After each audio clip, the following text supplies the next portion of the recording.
هلو هلو هلو. كل سنة وانتم طيبين بمناسبة رأس السنة الجديدة، ويا رب دايما السنة الجديدة دي تبقى سعيدة عليكم وتدخلوا فيها وانتم متفائلين ومبسوطين. النهاردة عندنا قراءة اختار كارت، وحاولت اعمل 3 مجموعات عشان نوسع الطاقة شوية. النهاردة هنعمل تهكير عقل الباطن. لحط شخص في بالك تهكير عقله الباطن ناحيتك، شايفك ازاي في الطاقة اللي انت بتتفرج فيها على الفيديو. ان شاء الله اتفرجت على الفيديو ده بعد مليون سنة هتلاقي طاقتك بإذن الله. كمان هناخد رسائل من عقله الباطن ليك، وكمان هاخد لك نصيحة من الرومانس انجل ومن كروت سكارد يونيفرس اوراكل كاردز اللي هو ده، وكمان هاخد لك لاف يور سيلف ازاي تحب نفسك. هاخد لك كارت لكل مجموعة. يلا بينا بسرعة نبدأ ونقول بسم الله. النهاردة معانا الحجر الريد كريستال ده، هو ريد كريستال او حروف اسم الشخص اللي في بالك: ح خ ياء واو عين، دي عين مش غين، راء زال باء تاء ساء. دي المجموعة الأولى. المجموعة التانية حجر الأماتست، ده البربل، هو لونه بربل اهو، لونه بربل. أو حروف اسم الشخص اللي ببالك: القاف ضاد شين فاء نون زين كاف ألف غين. غين ها. هحط لكم برضو الحروف في أول تعليق مثبت في الديسكريبشن بوكس. الحجر الثالث حجر اليلو كريستال، لسه جايلي الحجر ده النهارده مع مجموعة أحجار تانية. أو حروف اسم الشخص اللي ببالك: صاد هاء لام سين جيم دال الظاء الميم. يا جماعة أنا عملت 3 مجموعات عشان الطاقة توسع. احنا عايزين نوسع المجموعات، ما تبقاش مقفولة على مجموعتين وكل مرة نغير. ادي رقم 2، ادي رقم 3. يلا نبدأ ونقول بسم الله الرحمن الرحيم. اللي اختار الحجر الريد كريستال ده او حروف اسم الشخص اللي بباله: الحاء الخاء الياء الواو العين الراء الزال الباء التاء الساء. يلا نبدأ. خدتلك طقطق وطقطو، حضرت بسرعة القراءة وخدتلك طقطق وطقطو من طارو اسمه بيجانوي. هناخد تلت يعني انت طاقتك وطاقته هو وطاقة العلاقة بينكم ماشي، وتهكير عقله الباطن ناحيتك. تلت بطاقات، وكمان شايفك ازاي دلوقتي. اوكي يلا بقى نبدأ ونقول بسم الله. لو عوزنا اي حاجة انت يا صاحب القراءة يلي بتتفرج عليا، لو لقيت طاقتك وطاقة العلاقة منطبقة يبقى القراءة كملها، لو ما لقيتهاش يبقى شوف طاقتك في حتة تانية. انت ذا لورد، انت يعني اللي هي طاقة الامبراطور، يعني انت حد له حكمة، انت حد ذو هيبة، ممكن تكون كمان حد متزوج يا صاحب القراءة يلي بتسمعني. كمان انت حد شاطر قوي في مجالك، لان الكارت البيجانوي هنا اهي، عشان في ناس بتقولي في التعليقات لو سمحتي بين لنا الكروت. طب ابين كروت اكتر من كده ايه؟ اصور ازاي؟ اصور بقى من فوقيه ولا اصور ازاي؟ انا بحاول اشرح لكم الكروت كمان، ومفيش حد بيعمل كده على فكره. هنا الامبرور او الامبراطور يعني في البيجانوي واخد من الديفل، من كارت الشيطان، واخد القرون. معناها ان انت حد شاطر جدا في مجالك، انت ممكن تكون بتصنع حاجة او بتعمل حاجة او انت مشهور في محيطك، وحد شاطر قوي وحد العين عليه وحد بيتحسد كتير وحد العين عليه جدا جدا جدا، وحد مستقيم حد مستقيم، حد بتمشي على العادات والتقاليد والأصول والأعراف. كمان ممكن تكون انت خليت العلاقة دي علاقة رسمية، او في بينك وبين الحبيب ده شغل. آه ما عنديش ناس متزوجة هنا، لان العلاقة هنا علاقة ثلاثية، فمعنى ان مفيش، انت مش متزوج الحد اللي انت حطيت نيتك عليه. طاقته هو زي ماجيشن، هو الشخص ده بيحلم بيك كتير وبيحاول يبعت لك طاقة، بس انت مسيطر على نفسك يا صاحب القراءة. قول لي انت مين؟ انت حد مسيطر على نفسك ومسيطر على انفعالاتك وخطوتك بحساب.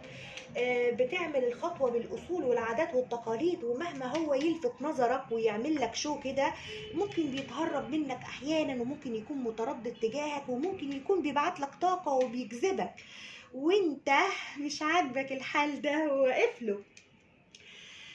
العلاقة بينكم علاقة زي ما تقولوا صداقة، يعني هي ممكن تكون دلوقتي صداقة أو مقنعة بالصداقة، أو ممكن تكونوا بتشتغلوا مع بعض، وممكن يكون في طرف ثالث. ممكن تكون العلاقة دي ثلاثية، انت متزوج هو متزوج، او انتوا الاتنين متزوجين حد تاني غير اللي انتوا حطيتوا عليه، يعني هو متزوج وانت متزوج حد تاني، يعني علاقة رباعية.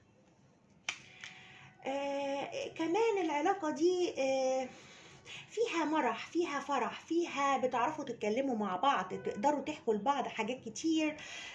بتحبوا تتكلموا مع بعض كتير، واخدين العلاقة دي كايه يعني، فور فن كده، بتفرحوا فيها، تنبسطوا فيها، تغيروا فيها من المود البيت ومود الشغل، يعني بتلاقوا بعض فيها وبتعيشوا مع بعض اوقات جميلة. ممكن تكونوا بتشتغلوا سوا، ممكن يكون بيجمعكوا حاجة، ممكن تكونوا بتتكلموا على السوشيال ميديا كده يعني.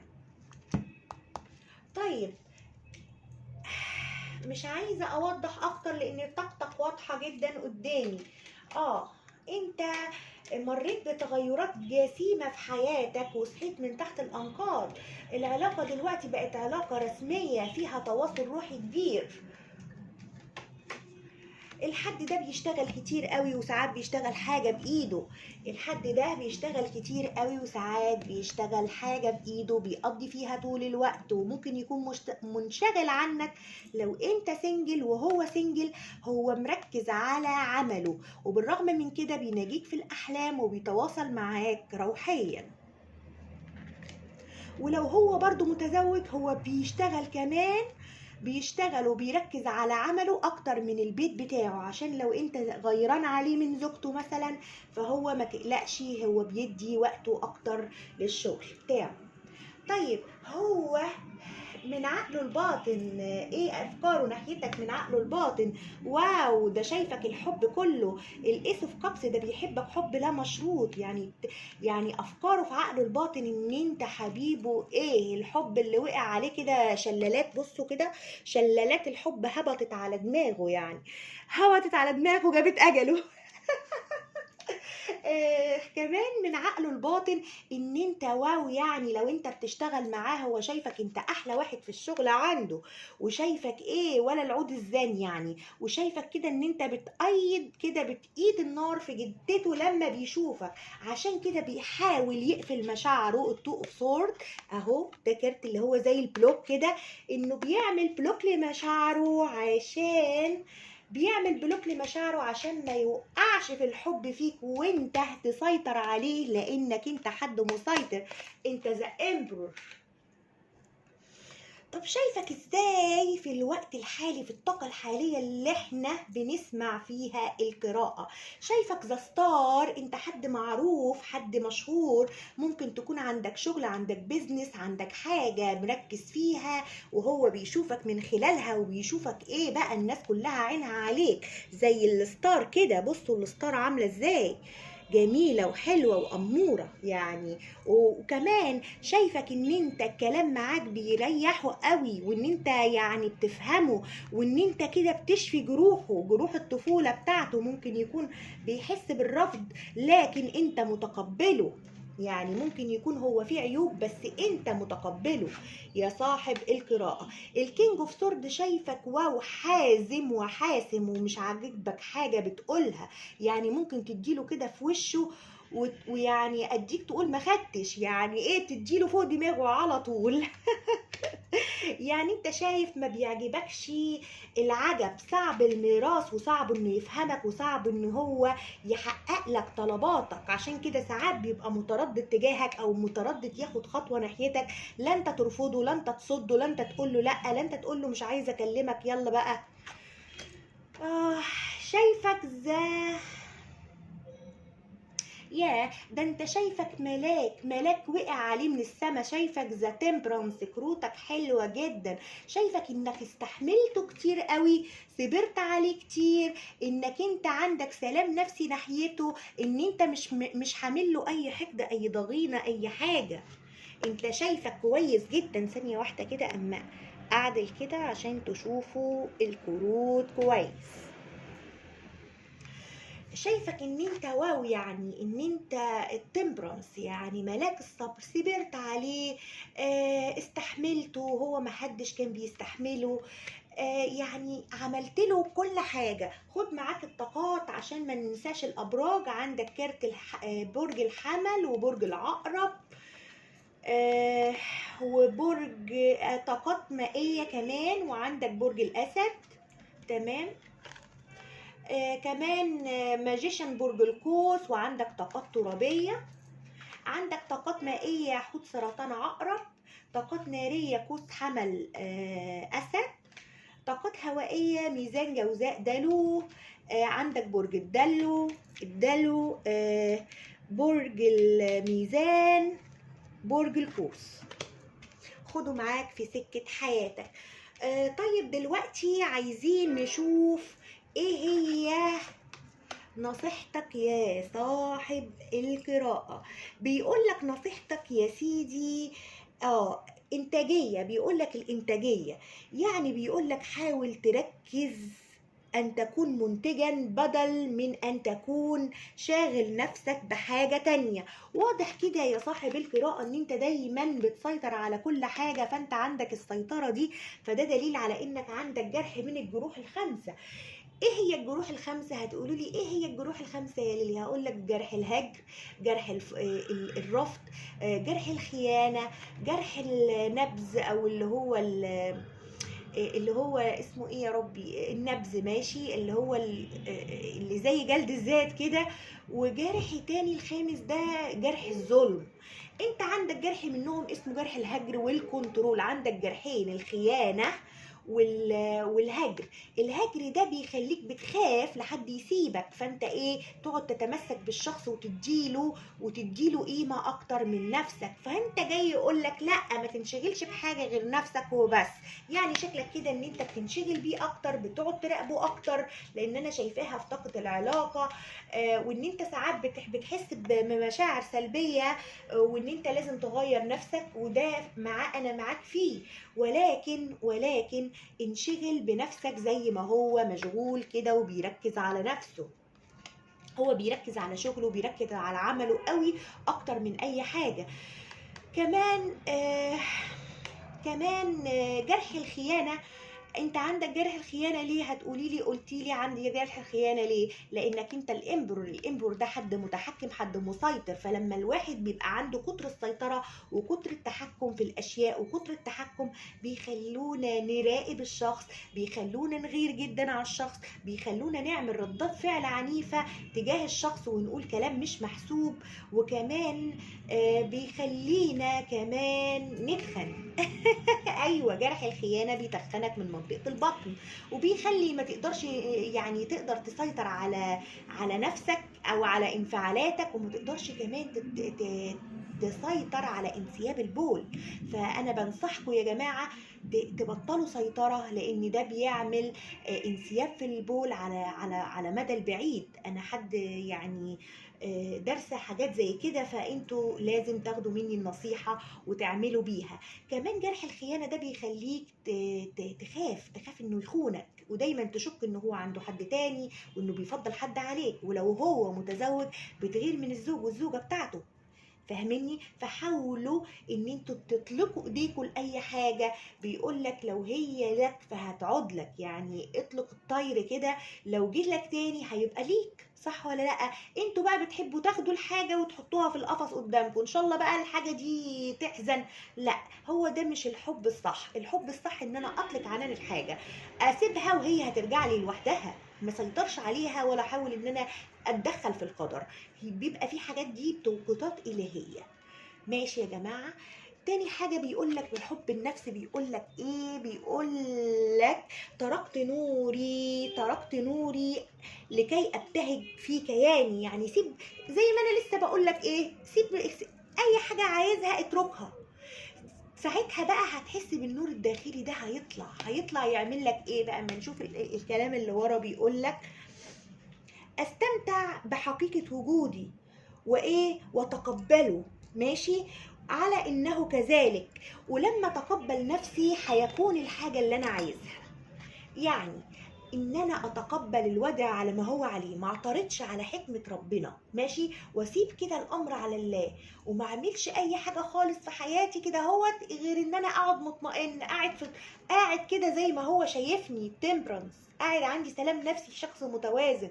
هو انت بتظهر له ده، لكن انت من جواك ماسك نفسك عن حاجات كتير، وعندك قلق جامد وكسر التفكير، وممكن يكون هو اللي بيبعت لك الطاقة التخاطر دي. فانت خلي بالك يا صاحب القراءة. هاخد لك كمان نصيحة عشان انا حبيتك قوي يا صاحب القراءة. هاخد لك، استنى ثانية واحدة افرنطهم نصيحة، وهاخد لك رسالة منه. انا بسرعه بقول بسرعه، مع ان في واحده قالت لي علي صوتك، مع ان انا حاسه ان انا صوتي عالي قوي. لسه بقول لك ايه، حاول تسلم لله. بيقول لك وطد علاقتك مع الله فهو خير معين. انت لما تتقرب من ربنا وتصلي وتلتزم بالصلاه وبالدعاء وبالتسابيح وبالاذكار والصباح والمساء، هتفك التعلق بالشخص ده، والشخص ده لو بعيد عنك هيرجع لك في ثانيه، لانك انت سبته متعلق لوحده وارتبطت بربنا، فربنا ايه جابهولك على طول. حاول، بص لسه بقول لك ايه، عندك كثره في التفكير. بيقول لك حاول ان تبقى هادئا، امتن لتجاربك الصعبة المؤلمة. يعني انت لو مريت بتجربة زواج صعبة، انت حد مطلق، حد ارمل، ومش مش قادر تفتح قلبك للحب وبتسيطر على كل حاجة، بيقول لك حاول ان تبقى هادئا، امتن لتجاربك الصعبة المؤلمة واتركها تمضي بعد ان تعلمت الدرس منها. يعني حاول يا صديقي ما تعملش غلطة الحاجات اللي فاتت، وتتعلم منها. طيب هشوف لك من رومانس انجل كارت ليك وكارت ليه وكارت العلاقة، واقول لك كمان رسالة منه. او ماي جاد، او ماي جاد، او ماي جاد. بص بقى يا سيدي، لو الشخص ده بعيد عنك هيرجع لك، لان في ريكونسيليشن. ريكونسيليشن يعني ممكن النهارده يبعت لك معايده ويقول لك كل سنه وانت طيب، هابي نيو يير، ويصالحك على اي حاجه انت زعلان منك فيها. طاقة العلاقة فيها توقيت إلهي. بيقول لك العلاقة دي تستحق الانتظار يا صديقي، فانتظرها، لكن اطلقها من إيدك عشان تعود لك تاني.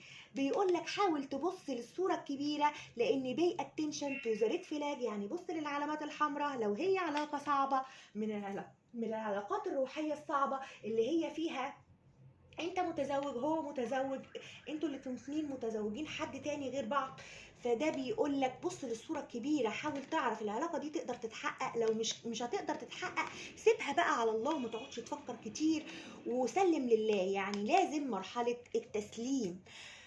انا كده قلت كل الطاقات والابراج. اخد لك منه رسالة اخيرة وفقط، عشان انا بحبكم جدا.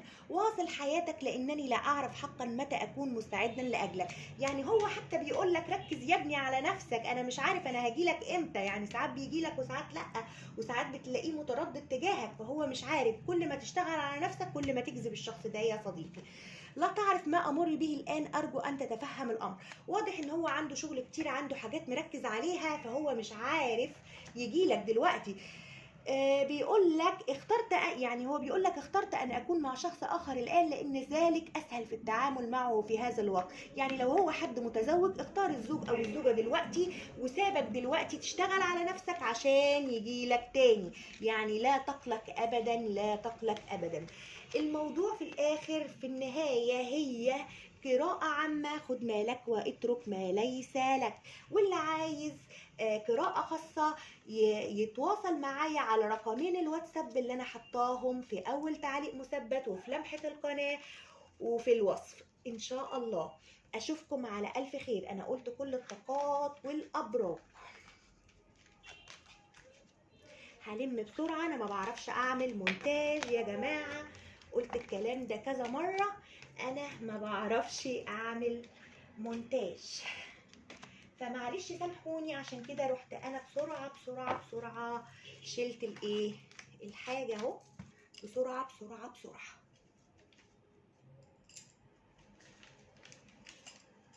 ثانيه واحده. اهلا بيكم. اللي اختار حجر البربل كريستال ده او الاماتيست، حجر الاماتيست، او حروف اسم الشخص اللي ببالك: قاف ضاد شين فاء نون زين كاف الف غين. غين يا جماعه، الاولانيه هي العين فيها، تمام. هنا اهو هنحطها كده بعيد وناخد القراءه. يا رب بس ما نكونش سيبنا حاجه. هناخد طاقتك انت وطاقة العلاقة وطاقة الشخص اللي ببالك وتهكير عقله وشايفك ازاي دلوقتي. طاقتك انت يا صديقي زليدي، انت في طاقة الامبرس. الله عليك، انت حد واو، متواصل مع ذاتك جدا ومتواصل مع انوثتك يا الانثى اللي بتسمعني هنا. حد حنون وحد امومي وحد يعني حد حدثي كمان. هقول لكم كل حاجة دلوقتي. طيب، هو تهكير عقل الباطن ناحيتك هناخد 3 كروت. ادي 1 2 3. شايفك ازاي دلوقتي؟ ادي 1 2 3. اوه ماي جاد، هو شايفك واو، شايفك حاجة كبيرة جدا. هقول لك يا صديقي، انت يا صديقي استنى بس ثانية واحدة. انت يلي بتسمعيني او الشخص اللي بيسمعني هنا طاقته انثويه، يعني انت حد كرييتيف جدا، حد مبدع، حد ليدي كده في نفسه، يعني حتى الطاقه طالعه زي الليدي، يعني زي امبرس اللي هي الامبراطوره، اعلى كارت في الطاقه. انت حد لو عندك اطفال، انت حد حنين جدا على اطفالك، بتلبي لهم كل طلباتهم. حد الامومه عندك عاليه، العطاء دايما، الحدث وبتصدقي حدثك، وحد روحاني جدا لانك انت الانثى الالهيه. بس انت زعلانه من الشخص اللي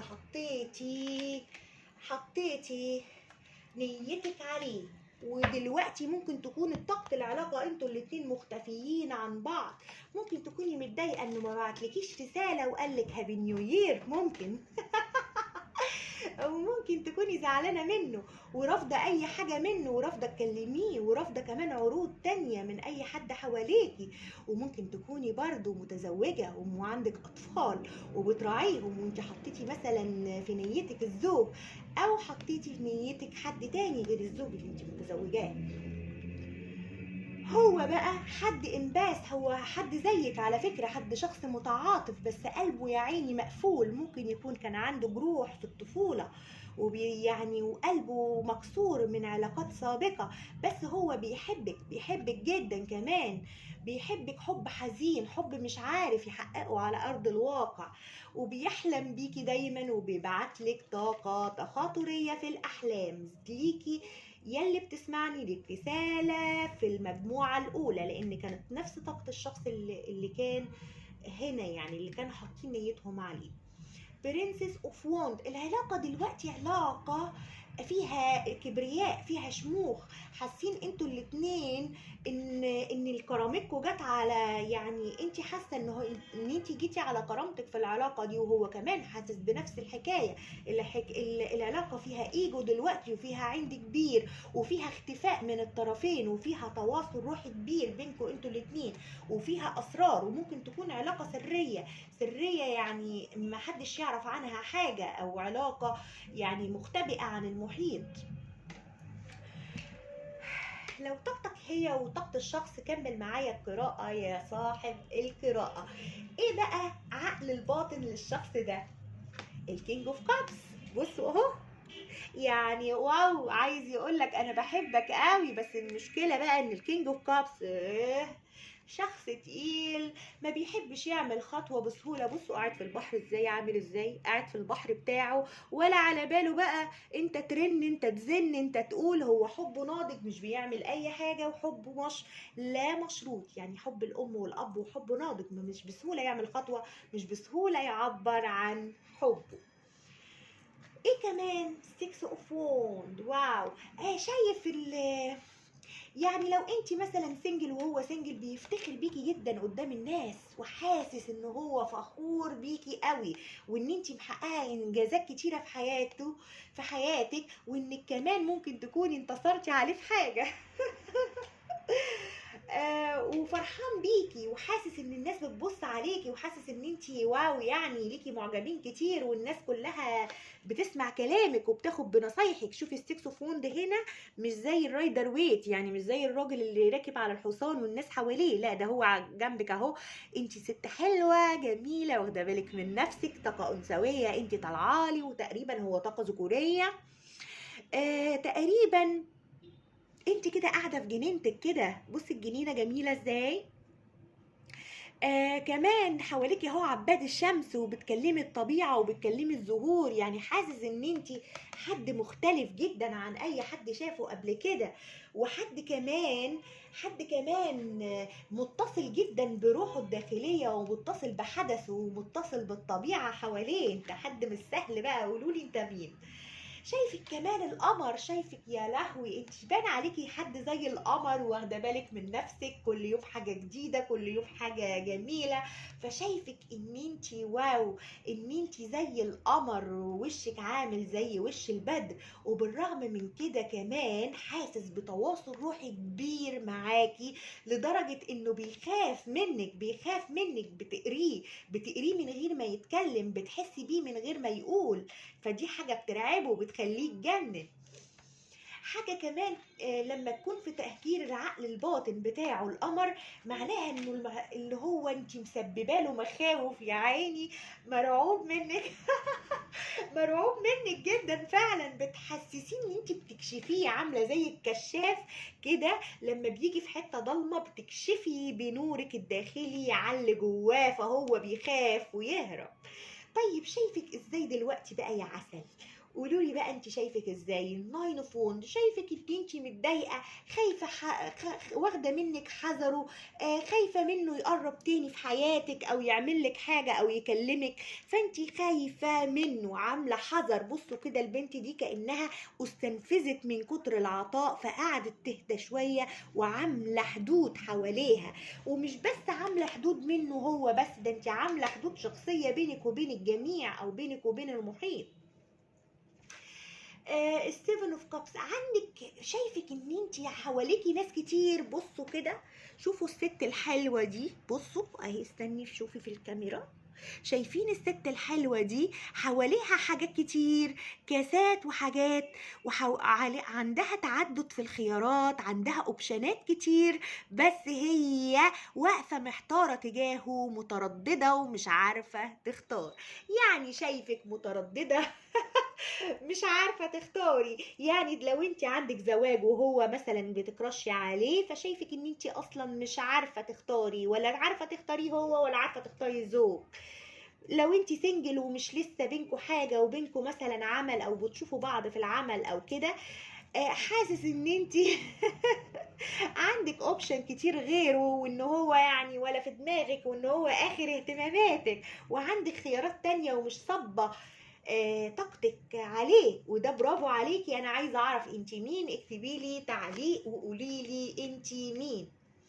6 اوف بنتكل، شايفك كمان حد كريم جدا، بيدي وبيعطي، وبيدي النصيحة والمشورة لأي حد يخبط على بابه. وانا شايفاكي كده. بصوا الست الحلوة دي اللي حواليها 6 بنتكل، بصوا عاملة ازاي، أمورة جدا، الناس بتترمى تحت رجليها اهو، تحت رجليها. الراجل ده قاعد بيمسك البنتكل منها، وده دليل على انك كنت حد معطاء زمان معاه، ولكن لما هو قل معاكي باصله، عمل موقف معاكي، سحبتي طاقتك منه، وركزتي على نفسك، ووجهتي عطائك ده لروحك، وانك بقيتي متوازنه دلوقتي بين الذكوره والانوثه. فاهميني يا جماعه؟ طيب تعالوا نشوف الابراج. عندك برج الثور. انا بشوف ذا الامبرس دي بشوفها برج الثور او برج السرطان. انثى السرطان برضو فيها من الامبراطوره الثور او سرطان. برضو برج السرطان وطاقات مائيه وترابيه. وبرج الحوت او السرطان برج الاسد معاكو. برج السرطان تاني طاقات هوائية، ميزان جوزاء دلو. برج العقرب ماشي او السرطان. طاقات كمان معاكوا طاقات نارية، قوس وحمل واسد. وعندك المول هنا برضو طاقة القمر ده السرطان، لان القمر يعني كل الابراج ليها برج ليها كوكب الا السرطان هو كوكبه القمر، فاهميني؟ فالقمر ده برضو برج السرطان او طاقات مائيه. حوت سرطان عقرب. طاقات ناريه حمل قوس اسد. طاقات برضو مائيه تاني حوت سرطان عقرب. طاقات ترابيه تور وجدي وعذراء. تمام. ايه بقى نصيحتك من الكون؟ بيقولك نصيحتك، بيقولك عندك كونكشن يعني اتصال، يعني في اتصال روحي بينكوا قوي جدا في العلاقة دي. بيقولك كمان تواصل بشكل أعمق مع الطبيعة في كل ما هو آت وكل ما هو يعني استقبل وارسل بطريقة صحيحة. ليه بقى؟ لان التواصل الروحي اللي بينك وبين الشخص ده لو انت زعلان كده عمره ما هيجي يكلمك وهو هيحس بالمشاعر الحزينة دي. ليه بقى هتقولوا لي ليه يا ليه بيحصل كده؟ هقول لك لان في تبادل طاقي بينكم، بيحصل تبادل، انت زعلان ومصدر له كده فهو زعل اهو، فاهميني؟ فحاول تركز على الطاقة اللي انت بتبعتها له. طول ما انت تبقى سعيد وفرحان ومبسوط هو هيبقى سعيد وفرحان ومبسوط وهيكلمك ويتواصل معاك. طيب حب نفسك بقى دي كروت اسمها love yourself. بيقول لك ايه بقى يا سيدي في الحب النفس؟ بيقول لك انا اثق I trust. بيقول لك انا اثق ان كل شيء على ما يرام، ماشي في عالمي. خلاص انا بثق يعني قول لنفسك كل يوم انا واثق ان كل شيء على ما يرام، يعني انا كويس وكل حاجه كويسه. ليه افكر؟ ليه اتضايق؟ ليه اتعب؟ وبيقول لك العمل الالهي يعني يعمل لصالحك. يعني العمل الالهي يرشدني ويشتغل لصالحي. قول دايما كده ان يعني علاقتك شكلها فيها توقيت الهي يا صديقي وبيعمل لصالحك لانك انت اشتغلت كتير على نفسك. تعال اخد لك برومنس انجل وهاخد لك رسائل تانية من الكون وهاخد لك رسالتين منه زي القراءة اللي قبلها. انا النهاردة عاملة 3. انت متزوج يا صاحب القراءة. هو بيقول له الحب ده آمن، يعني هو شكله قافل قلبه وبيخاف من الحب ومتردد، فبيقول له يا عم ما تخافش ده الحب ده آمن يعني. وبيقول لك العلاقة دي فيها انفصال. انا عايزة اخد كمان واحدة لك. بيقول لك حب نفسك الأول، حب نفسك الأول. لانك انت شكلك عايز توصل، لو انتوا سنجل عايز توصل او انت سنجل عايز توصل للعلاقة دي للالتزام او الزواج. فلما الوضع يكون فيه زواج عندك لازم تحب نفسك الاول عشان تقدر تجذب الشخص ده. لو هو متزوج وانت سنجل ماشي، لو انت بقى متزوج وهو متزوج فالعلاقة دي فيها زواج. وحاول تحب نفسك وتفك التعلق بالشخص ده عشان تقدر، وما تدهوش كل وقتك وما تدهوش كل مجهودك وما تدهوش اي حاجة. صب كل تركيزك على نفسك عشان الانفصال يعني الانفصال ده يعني يخلص يعني. العلاقة دي دلوقتي فيها ركود او فيها انفصال او فيها بعد، حتى لو انتوا بتتكلموا على خفيف فبرضه حاسس ان العلاقة دي فيها تباعد بينك وبين الشخص ده. طيب تعالى اخد لك نصايح من الكون هنا. شوف الكون عايز يقول لك ايه. ماشي، وهاخد لك كام رسالة منه يا عسل. بيقول لك حاول ان تدرك جيدا. شفت لسه بقول لك ايه؟ حب نفسك وركز الطاقه على نفسك. شفت انا بقول لك ايه اهو؟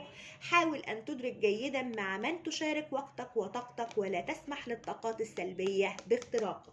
يا صاحب القراءه، قلت لك انت عندك حدث وانت حد مبدع وانت حد انباس كمان، وبتتاثر بايه؟ بطاقات الناس. فحاول ان انت تنظف طاقتك دايما بالماء والملح، وحاول تقعد في حمامات الملح الصخري والهيمالايا، وحاول كمان ان انت تقفل دايرتك عليك وتعمل حدودك وما تكلمش اي حد، عشان انت بتستقبل الطاقة. يا ده انت وقعت لي كروت، انت زعلت ولا ايه؟ حاول أن تتخذ خيارات صحية في هذا الوقت عندما تشعر بالتشويش.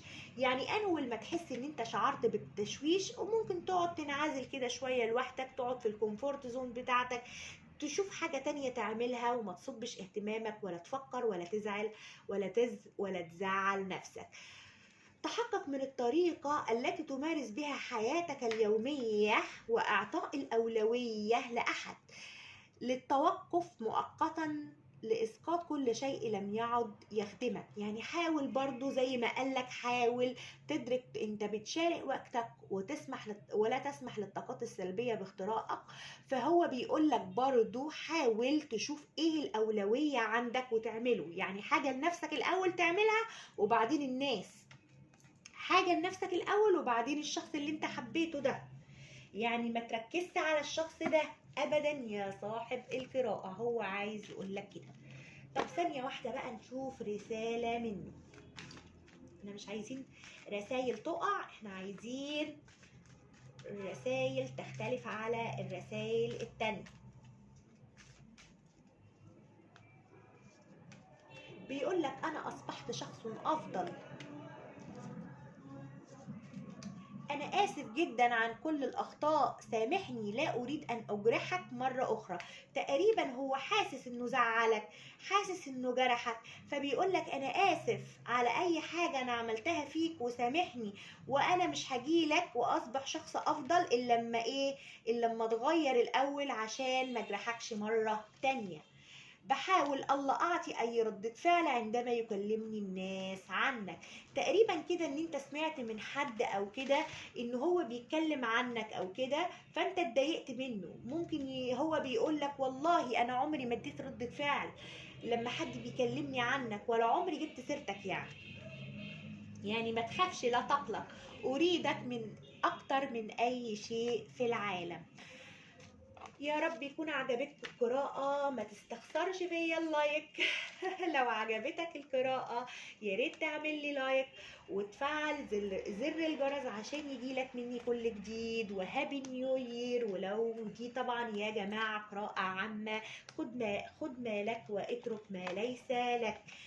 اللي عايز قراءة خاصة يتواصل معايا على رقميني اللي أنا سايباهم في أول تعليق مثبت، وفي الديسكريبشن بوكس، وفي اللمحة بتاعة القناة. اللي جوه مصر برقم، واللي بره مصر برقم آخر. أشوفكم على ألف خير. هلو اللي اختار الحجر اليلو ده، اليلو كريستال ده، او حروف اسم الشخص اللي بباله حبيبه اللي مجننه: صاد هاء لام سين جيم دال ظ ميم. يلا نبدأ القراءة. هاخد لك طاقتك وطاقته وطاقة العلاقة وتهكير عقله من طارو اسمه بيجان واي. انا بحبه جدا الطارو ده، مختلف عن اي طارو تاني وغالي جدا على فكرة. طاقتك انت يا صاحب القراءة ذا هاي بريستس. واو، الهاي بريستس معايا هنا. بنفسها، يعني انت حد حدثي جدا وحد روحاني جدا وطاقتك انثويه يا اللي بتسمعني. هو بقى ذا كينج اوف بنتيكل، واو، هو حد ايه؟ حد بيركز جدا على الماديات والشغل، وحد كمان طاقته ذكورية. يعني انت الطاقة الأنثوية وهو الطاقة الذكورية. حتى لو اللي بيسمعني راجل، الطاقة الأنثوية هنا معناها الحنان، معناها الأمان، معناها الأمومة، معناها الحدث، تصديق الحدث. شايف ايه؟ عقله الباطن وشايفك ازاي دلوقتي. ماشي، تعالى بقى نقولك. اشوف حاجة الأول.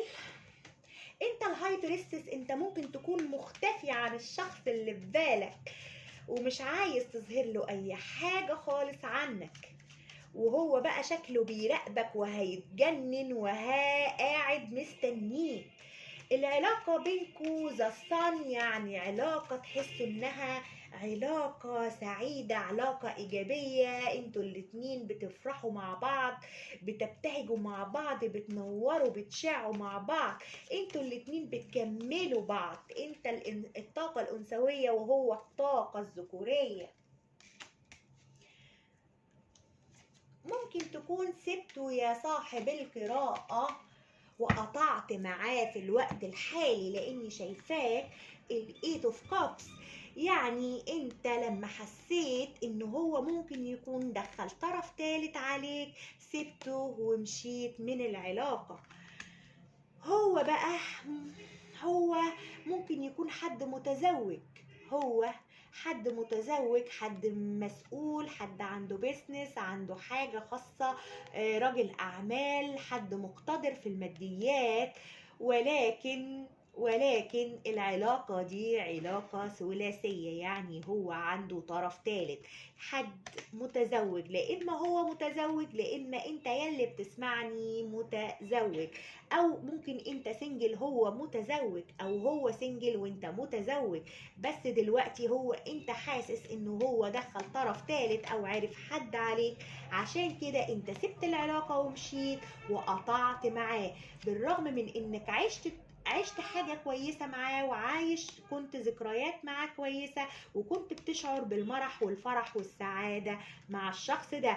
بس انت خدت قرار بقطع العلاقة، والعلاقة دلوقتي علاقة منفصلين. لو دي طاقتك ودي طاقته ودي طاقة العلاقة، يا ريت تكمل الفيديو. لو الطاقة دي مش انطبقت عليك، حاول تتفرج على القراءة الأولى أو القراءة التانية، أو تاخد قراءة عند أي حد تاني بنفس العنوان. عقله الباطن بيقول الكوين اوف كابس، عقله الباطن بيحبك واو، حب حزين، بس حب من غير امل. بس لو هو ما كانش الاول فاتح قلبه ليك ومثلا يعني بيركز على البنتكل وبيركز على شغله، لو انت سنجل وهو سنجل ومش عارفين تحققوا العلاقة وبتحس ان هو بيفضل شغله عليك، فهو ابتدى يحبك. لان بص معايا يا صديقي، الكوين اوف كابس دي مختلفة عن الكوين اوف كابس بتاعة الرايدر ويت. الكوين اوف كابس بتاعة الرايدر ويت الكاس بتاعها مقفول، يعني قلبها حزين، قلبها مغلق، مليان عقبات، وكانت عرف ناس كتير او عرفت ناس كتير وطعنت في قلبها، فقفلت قلبها عشان ما تحبش. اما الكوين اوف كابس هنا في البيجان واي مع قلبها كاسها مفتوحه اهو، يعني ابتدت تحبك. يعني لو هو راجل ابتدى يحبك، لو هي ست ابتدت تحبك يا صاحب القراءة، قلبها انفتح للحب، لان لقت السعادة معاك، لقت الوضوح، بالرغم من انها سابت العلاقة. ممكن انت تكون عرفت حد عليها، او حست انها اتهانت في كرامتها، دخلت طرف ثالث، او انت بتحب الزوجة مثلا لو انت متزوج، فراحت قفلت، يعني حزنت حبها بقى حزين. التو اوف وند، العلاقة دي في بعد في المسافة، هو حاسس ان في بعد في المسافة، مش عارف يجيبك، بيبص عليك على السوشيال ميديا ساعات وملاحظك وبيحاول يوجه لك طاقة. بص الست دي بتشاور ازاي بالعصاية بتاعتها. وكمان يا صاحب القراءة الشخص ده متحكم جدا، عنده طاقة الذكورة عالية، عايز كن فيكون. بص مدت ايده للعصاية كأنها عصاية سحرية، يعني بيعمل كده كأنها بتسحر اللي قدامه. فهو عايز يسيطر على العلاقة دي عشان انت ترضى بأي حاجة. لو انت سنجل وهو متزوج فترضى بيه كده عادي يعني، فاهمني؟ لو هو سنجل هو وانت متزوج برضو ترضى بيه، هو راضي بحياة السنجلة وعايز يبقى حر ومش عايز حد يسيطر عليه يا صاحب القراءة. شايفك كمان مقيد في حاجة، شايفك ان انت متغني من عقله الباطن، حاسس ان انت مقيد وهو حاسس انه مقيد بيك، وحاسس انه علاقته بيك مش عارف يفكها. يعني هو مقيد ومحتار ومتردد ومش قادر يشوف، لكن هو حاسس بتواصل روحي كبير تجاهك، عشان طاقة السرد فيها تواصل روحي، وممكن يكون بيحس بيك وانت بتحس بيه. طيب شايفك ازاي؟ شايفك ان انت بص طب والله اعمل لك ايه بقى؟ ده شايفك زي ما انت عملت، يعني انت لو سبت العلاقه ومشيت لقيته في كبس اهو، هو شايفك لقيته في كبس برضه، بس بالميجان واي اهو. ده دليل على انك شايفك سبته ومشيت، سبت له كل حاجه ورحلت من غير كلام، لانك الهاي بريستس ما قلتش اي كلمه، ما وضحتش اي حاجه، ما قلتش انت مشيت ليه، فاهمني؟ فهو شايفك مشيت سبت ومشيت، يلا سبت لك كل حاجه ومشيت شايفك ايه كمان؟ شايفك ان انت عاش ايام حلوه معاك، وان انت سعيد مع اسرتك لو انت عندك اسره وزواج، ولو انت مش متزوج هو انت سعيد في عيلتك، في حياتك مع باباك مع مامتك مع اسرتك مع اخواتك مع اصحابك، انت سعيد بنفسك يا عم، انت قاعد سعيد. هو شايفك كده، شايفك ان انت حد طفولي جدا، بريء منطلق، لذيذ كده، حد ما بتعملش حاجة حساب لحد، ما بتهمكش كلام الناس، بتنط كده زي ما بتنط، حد طفولي، حد عامل زي الأحمق زفول. وحد كمان عندك بداية جديدة، وحد منطلق وحد حر وحد طيب وحد على نياته جدا وما بيخافش من التهور ومتهور ومتسرع. يعني انتوا شايفين كده الولد الصغير بيجري ورا ايه؟ بيجري ورا الفراشة. يعني ممكن تعيش في الوهم شوية، حالم، انت حالم، عايزة اقول كده انت حالم خلاص، بتجري ورا الفراشة، بتلعب وتمرح وتبقى لذيذ كده وأمور. يا ريت تقولوا لي انتوا مين، عشان انا حبيت طاقتكم جدا. انا بحب شخصيه الهاي بريستس والامبرس، يعني القراءه دي واللي قبلها انا بحب الشخصيات الانثويه، الهاي بريستس والامبرس. انا حتى صوره الامبرس هنا عندي في القناه، لان انا بحب الامبرس جدا، بحس انها امراه كامله الانوثه والحدث. انت بقى هيلينج فاميلي ايشوز، انت عندك مشاكل عائلية في الوقت الحالي يا صاحب القراءة وبتركز عليها، او ممكن يكون عندك مشاكل في الطفولة في الطفل الداخلي.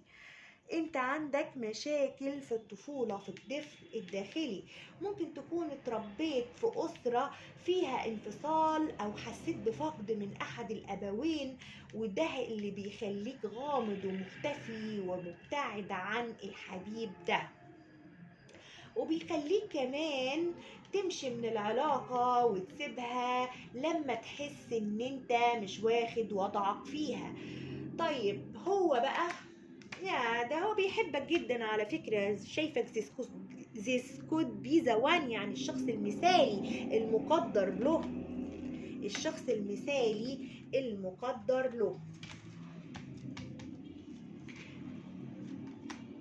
العلاقة دي علاقة بس لايف ريليشن شيب، يعني علاقة من حياة سابقة، وهو حاسس بالتواصل الروحي اللي بينكم اهو، هو حاسس بيه، مش حاسس، لا هو حاسس ان في تواصل روحي بينكم كبير. طيب بيقول لك ايه؟ كوارتسي كوارتسي يعني الدبلوماسية، الكياسة والدبلوماسية. بيقول لك ايه بقى يا سيدي؟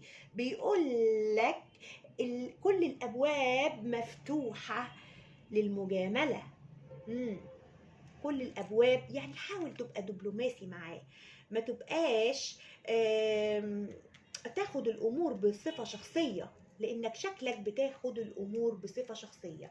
كل ما هو يعمل فيك حاجة بتروح سايبه وماشي، يعني بتاخد الامور بصفة شخصية.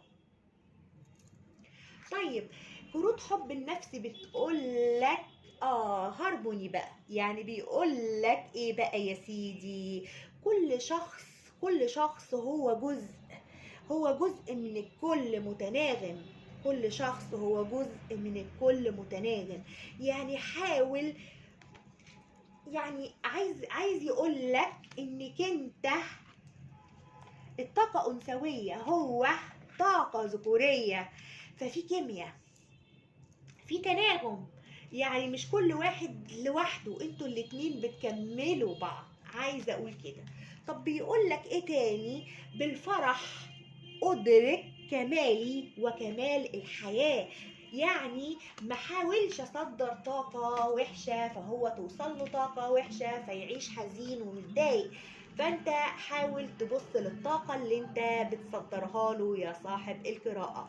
تعال اشوف لك كمان كروت الكون هتقول لنا ايه، واخد لك كمان الطاقات. استنى الاول اقول لك الطاقات قبل ما انسى.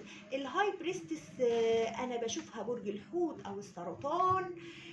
عندك طاقات مائية، حوت سرطان عقرب. الشمس هنا برج الاسد. الكوين اوف سورد برج الميزان او الجوزاء.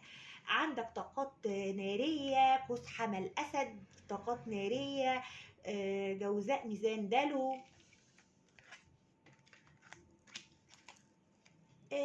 الكينج اوف بنتكل بشوفه برج الجدي. عندك طاقات مائية تاني، سرطان حوت عقرب. الكوين اوف كابس برج السرطان. التو اوف وند طاقات نارية حمل اسد قوس. طاقات هوائية ميزان دلو جوزاء. طاقات مائية تاني سرطان حوت عقرب.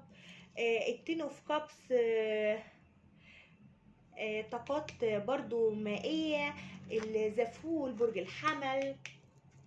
طيب تعالى بقى نشوف الكون هيقول لك ايه يا صاحب القراءة.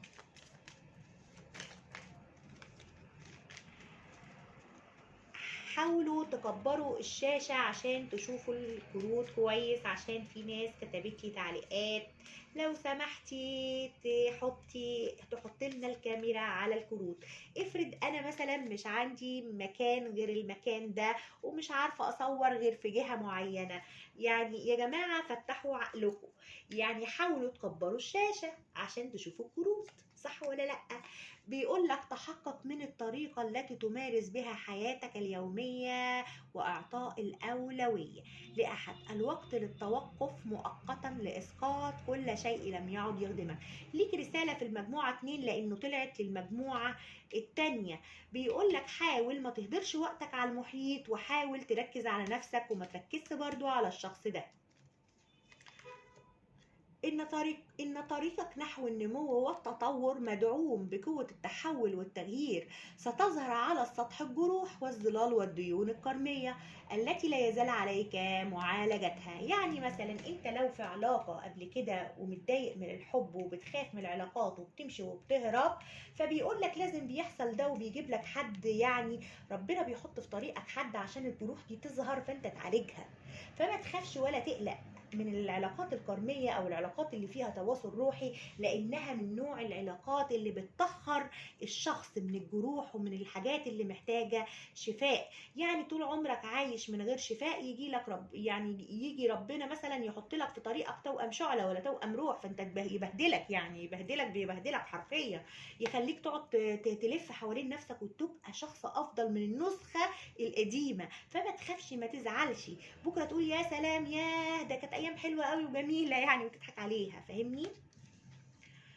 حاول أن تحرر من السلبيات دائما، يمنحنا لكل فرصة للبدء من جديد. يعني ما تبصش الأمور بنظرة سوداوية، وحاول تتفائل شوية، وحاول تريح نفسك، لأن بيقولك الراحة النفسية تأتي عندما نستبدل التوقعات بالقبول والرضا.